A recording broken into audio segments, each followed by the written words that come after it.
The Roman Empire existed for almost 500 years, from 27 BC to 476 AD. Many inventions and ideas we consider normal nowadays originated from the Roman Empire, like roads and concrete, sewer systems, and the Julian calendar, which is pretty close to the Gregorian calendar we use nowadays. By the way, we have Julius Caesar to thank for that one. But despite all those revolutionary ideas, the Roman Empire also had plenty of ideas and conventions that would seem rather out of place in the year 2025. One example of this was their obsession with urine. Back in the day, 9 out of 10 Roman dentists recommended using urine as the most important ingredient for washing and whitening your teeth. And you could even mix it with this volcanic rock called pumice to get teeth worthy of a Roman emperor. Of course, the highest quality urine came from the Iberian Peninsula. A Roman poet called Catullus once mocked a man for his quote-unquote ridiculously white teeth. He described how, in the land of Celtiberia, the more polished those teeth of yours are, the more urine they proclaim you to have drunk. Over time, however, this observation that was originally meant as an insult slowly morphed into a form of branding. If you want really white teeth, do it like the Iberians do it, with piss. In the Roman Empire, piss was like cheese. Age only makes it better. They left the urine to ferment for a while, and in that time, the ammonia content of the urine would become more pronounced. Ammonia is commonly found in cleaning products today, and that is what made the urine sort of effective at cleaning things, including teeth. But the Romans also used pee to bleach wool or leather, and for doing the laundry. Piss was so hip back then, Emperor Nero and Vespasian introduced a urine tax. Thankfully, this was only meant for those who wanted to buy or sell the urine, not the ones who produced it. Maybe you already know that pooping together was all the rage 2000 years ago, and that the Romans used a communal brush to wipe. What you may not know is that this was more common among the upper class. Peasant scum like you and me would likely have used something much more primitive, like rounded pieces of pottery. Some Romans likely used shells, but there were also specific pieces of pottery which one smart researcher described as recut from old broken ceramics to give smooth angles that would minimize anal trauma. Besides drinking piss, the Romans also loved something you and I probably are likely well acquainted with: McDonald's. The Roman equivalent of a fast food place was called a thermopolium. A thermopolium was a sort of counter that faced the street with large jars of food that was kept warm in hot water. Behind the counter was a kitchen area, just like in contemporary fast food locations. There were also a few benches where you could sit and enjoy your own food, but no formal seating that you would expect to find in a restaurant. To convince people of how delicious their food is, thermopolia were decorated with signs and frescoes of the food they sold, including food, animals, or perhaps mythical imagery of various Roman gods. Look at all those chickens! Pompeii actually had roughly 150 of these things, proof that the people of Pompeii were too busy loving it to worry about impending volcanic doom. Nowadays we have an app for almost anything you can imagine, but the Romans, they didn't have apps, instead they had deities. Like I said earlier, the Romans pioneered sewers, and it appeared they were so proud of their sewers, they thought it would be appropriate to make up a god for this infrastructural achievement, although my local Roman priest insists she always existed. She was called Cloacina, the goddess of the sewer system. It's kind of similar to having a shrine for your toilet. Legend says she pledged equal rights for all her rat friends in the sewer. Okay, I may have made that one up. Farming was essential in the Roman Empire, and so of course they had a god of manure. His name was Stercutus, which literally means the poopy one. Here are some other Roman gods I'm sure you will appreciate. Cardia, goddess of door hinges. Janus, god of doors. Not the hinges though, that was Cardia's responsibility. Vaticanus, god of a baby's first cry. Just the first one though, not the second or third or any of the ones after that. Mephitis, goddess of stench. Robigus, god of wheat mold and crop disease. Some farmers had a ceremony where they would sacrifice specifically a red dog to prevent the blight. If you were to visit ancient Rome with a time machine, the use of urine should be the last of your worries, for there is something they used just as much, but was much more dangerous: lead. Lead was used to make pipes for waste management, and sheets of lead were applied to the sides of aqueducts to make them waterproof. So yeah, there was very likely lead in the drinking water in ancient Rome, which was very bad for your health. By the way, as of the making of this video, 20 million people in the United States still get their tap water from pipes made from lead.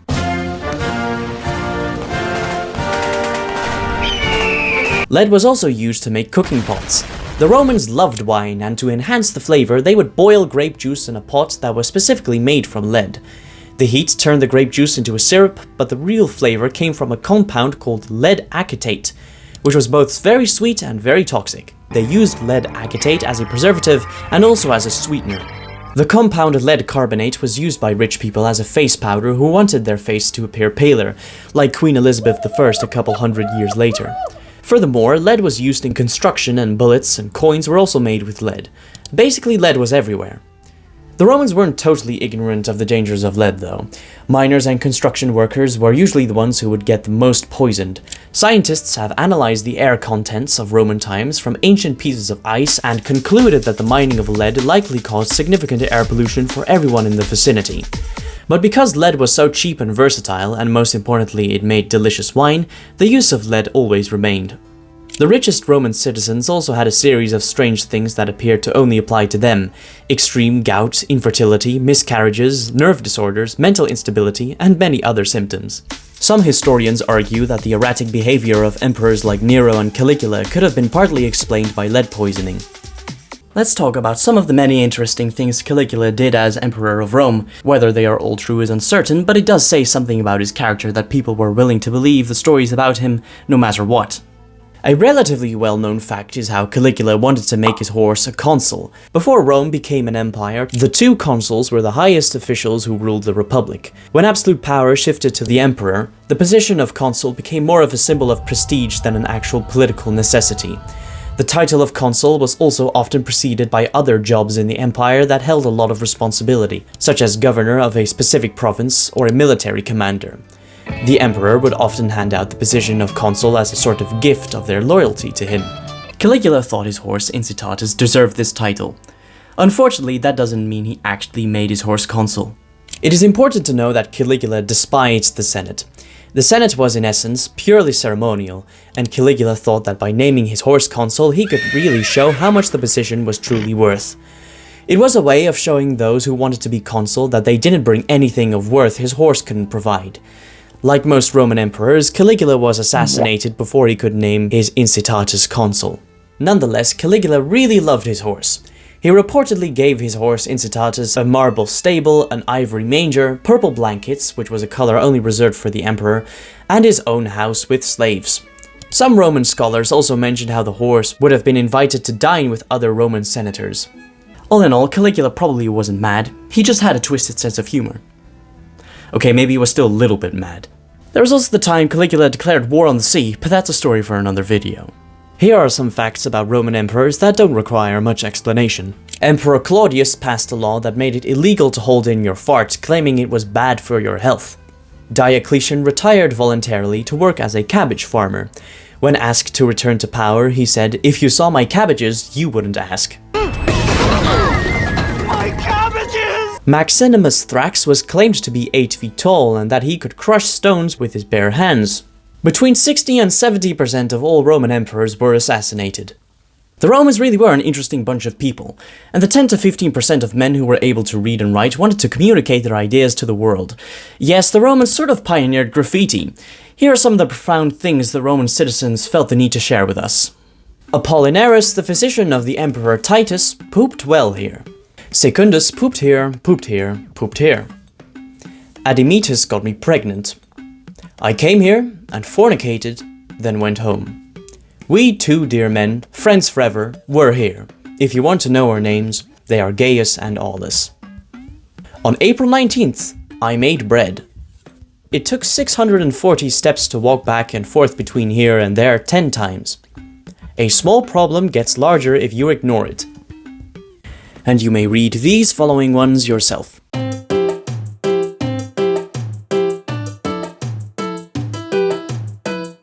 It's easy to portray the Roman Empire as some kind of super advanced and civilized society humans did not return to for hundreds of years after. And sure, ancient Rome was pretty impressive, but there were also a number of customs and laws that we may find a little ethically questionable nowadays. The Roman Empire had always been a strongly patriarchal society. After all, every single Roman emperor was male if you discount the Byzantine Empire. In the days of the Roman Republic before 100 BC, fathers practically held the rights to all their family members and could do whatever they pleased with them, no matter how terrible. As a father, you could have gotten away with torture or murder without any legal repercussions. Sons could only escape the wrath of their father after they had been sold as a slave 3 times, which is not very pleasant, in my opinion. This did not apply to daughters, unfortunately. In the best case scenario, the father died. Still, most Roman fathers probably weren't as bloodthirsty as Roman law technically allowed them to be. How often do you think about the Roman Empire? The Guardian says most men do several times a week. Source? Who the fuck knows? My source is that I made it the fuck up. But what's one of the first things you think about when you think about the Roman Empire? Probably colosseums and gladiators, big burly men fighting off tigers and lions and mosasaurs and whatever. First, discombobulate. But there are definitely a few things the movie Gladiator hasn't told you. First of all, gladiator matches often did not end in death, at least not for the gladiator himself. It would have been very expensive to find a new gladiator every event, and their owners would bankrupt themselves if they weren't careful. It was still a very dangerous job though. 1 in 5 matches could have ended fatally. Chances of death were also based on the gladiator's performance. If you sucked, your fate would probably suck. Likewise. So it was pretty important for the gladiator to make a good show and to not bore the crowd. Many matches were also staged, so a gladiator would either have the relief of knowing they're about to win, or the dread they're about to die, no matter what they do. Gladiators were a lot like pop stars or Twitch streamers in the sense they all attracted some very freaky people whose obsession with them blinded all reason. Nowadays, there are people who would happily throw money at bathwater used by the ones they're concerningly obsessed with. Back in ancient Rome, people thought the body parts of gladiators had special medicinal qualities. Gladiators were often seen as strong and healthy men, and the average Roman Joe thought that perhaps by doing something like drinking a gladiator's blood, they could inherit some of that virile energy, more specifically, cure epilepsy. Did it work? No, but they kept doing it anyway. The oil, sweat, and blood of gladiators were also highly demanded products. They were often used as cosmetics. The Romans, or at least some of them, thought gladiator sweat contained magical properties that enhanced beauty and stimulated desire. The power of marketing strikes once again. Gladiator matches also changed depending on who was emperor. During the Roman Republic, gladiator matches were much smaller and were more meant as blood offerings for the deceased. And by the deceased, I mean rich aristocrats. These events were often just something rich people did to honor their dead. Times changed when Julius Caesar took control of the Republic, though. Julius Caesar also commemorated the dead, namely his daughter, but the scale of the battle was quite unprecedented, and the real reason for these games was to display his power and wealth, and probably to get girls. He arranged 320 pairs of gladiators who wore silver armor to fight each other. He actually wanted more gladiators, but the Senate ultimately restricted him. All the more reason to overthrow the government! Later on, when the Senate became politically negligible, Julius Caesar hosted fake battles that included 500 Roman soldiers, 50 cannons, 20 elephants, some other African animals gifted by Cleopatra, and 1 giraffe. A giraffe! The giraffe, or as the Romans called it, the camel leopard, was put in the arena and immediately torn to shreds by the lions. After Julius Caesar was stabbed 23 times, his adopted son and heir to the throne institutionalized the gladiator industry and imposed a lot more rules to keep the spectacles entertaining but not too violent or insane. The gladiator matches also morphed into a political propaganda tool instead of random chaos that flexed wealth and attracted everyone because of their absurdity. Augustus was one of the emperors who preferred the professional gladiators to stay alive, and he wasn't a big fan of too much blood. Other emperors were big fans of blood and violence, mostly the infamous ones, like Nero, Caligula, and Commodus. Commodus actually fought in the gladiator arena, but always against greatly weakened people, or animals, and he always won. If one thing is clear, it is that the Romans knew how to have a great time. There is one festival that they had that I honestly think they should bring back, a festival held in the honor of the god Saturn, who was the god of agriculture, wealth, and maybe even time itself. Overall, a pretty cool guy. Saturnalia was the ancient equivalent of opposite day, with the added bonus that everyone stopped working and partied all night long. And this day was not meant just for the aristocrats, but everyone. In fact, the slaves probably benefited the most from this day of celebration, which was later extended to a full week starting on December 17th because everyone liked it so much. Slaves were even allowed to insult their owners, which under normal circumstances would have been a death wish. Gambling was unfortunately illegal in ancient Rome, except during Saturnalia. Let's go gambling! Aw, dang it! Aw, dang it! Aw, dang it! Gambling was actively encouraged. It was a lot like Christmas. People gave each other small gifts, whether genuine or plain stupid. Each Roman household would elect a special person, often a slave, who would become the quote-unquote ruler of Saturnalia.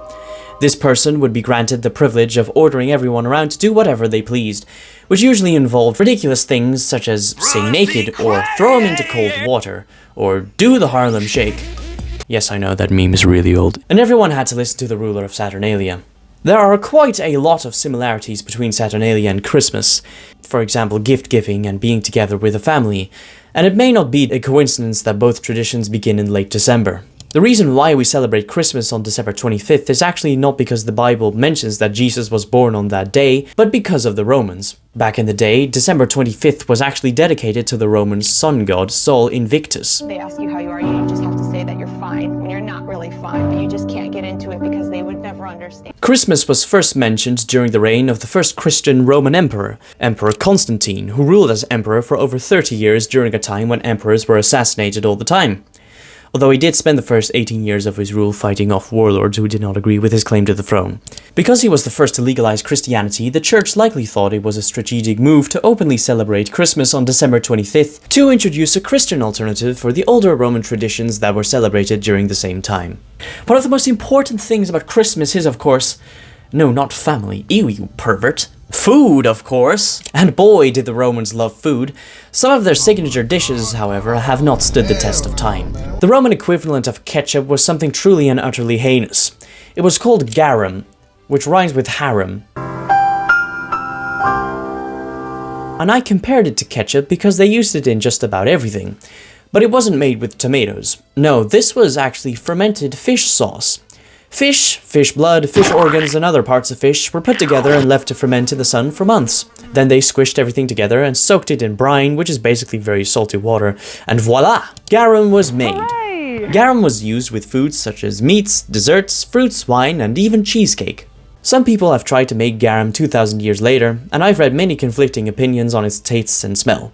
Another dish that was more reserved for the elite were flamingo tongues. The reason why some Romans enjoyed eating flamingo tongues was not just because they tasted good, apparently they did, but likely the main reason was because they were exotic and rich people loved to eat exotic things. Ostriches were also a good example of exotic birds reserved for the elite. Because the Romans owned the Mediterranean, they were big fans of fish. There is a certain type of fish that is known to cause hallucinations. The Romans may have used the brains of dreamfish to get high.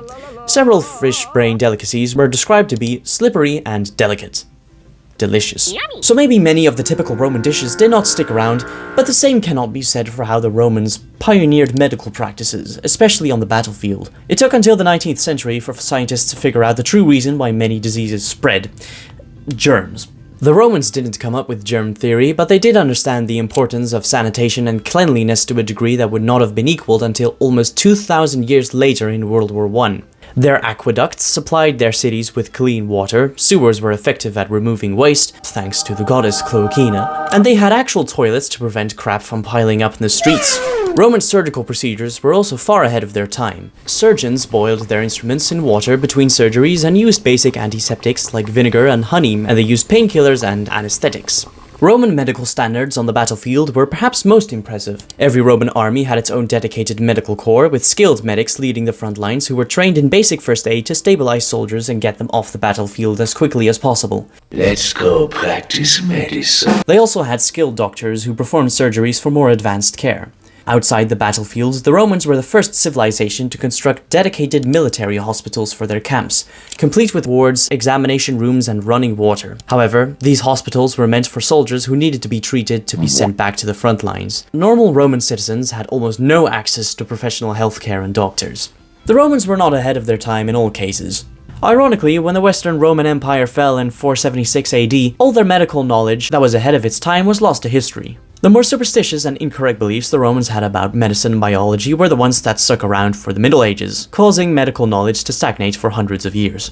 Many of the theories that were blatantly wrong and harmful can be traced back to the text of a Roman physician named Galen. Yay. Galen's fundamental understanding of medicine was influenced by the idea of the four humors, something the ancient Greeks had first described. The four humors is the idea that the human body is basically a vessel that contains four different fluids: blood, yellow bile, black bile, and phlegm. Sorry, what's that? It's pronounced phlegm, you dummy.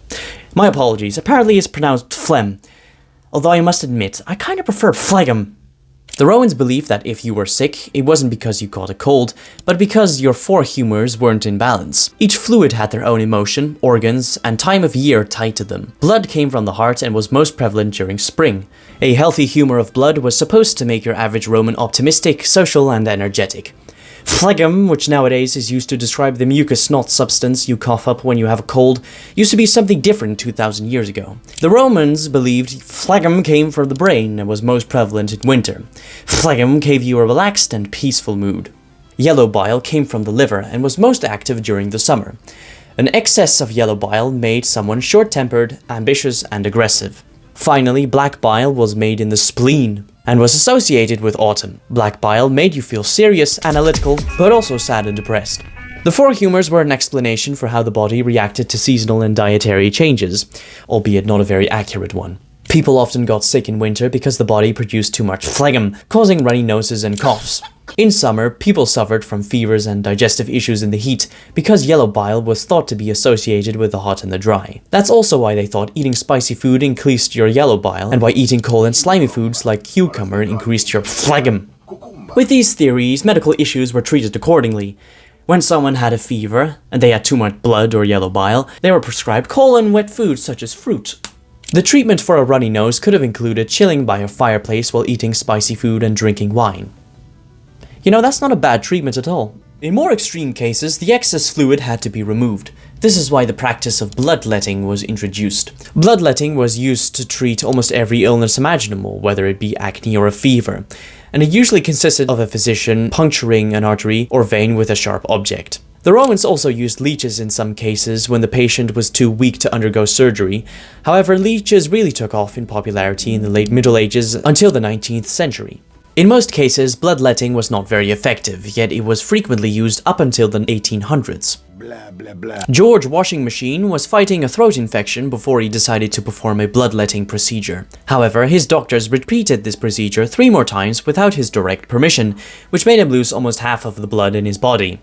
That very likely sped up his death, or was even the main cause of his death in the first place. Just one of the examples of how medical practices developed over 2,000 years ago still killed people in the late 18th century, in large part thanks to the Roman physician Galen, who, because he wasn't allowed to dissect humans, had to make do with pigs and Barbary apes instead.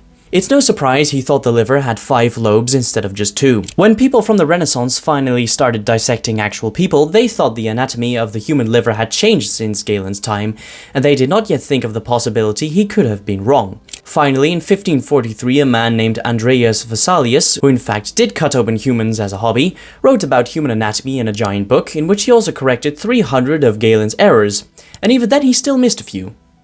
Although the Romans' understanding of biology and medicine wasn't great, at least they did get some things right. In fact, they got a lot of things right. Fast food, Christmas, writing questionable things on someone else's wall, making bread on April 19th, eating spicy food beside the fireplace on a cold winter's day. Oh, and I guess they invented modern infrastructure too. I hope you enjoyed this video. 1 like is equal to 1 prayer for Julius Caesar's mauled giraffe. Now take care, touch some grass, and find yourself a friendship as the friendship between Gaius and Aulus. Goodbye!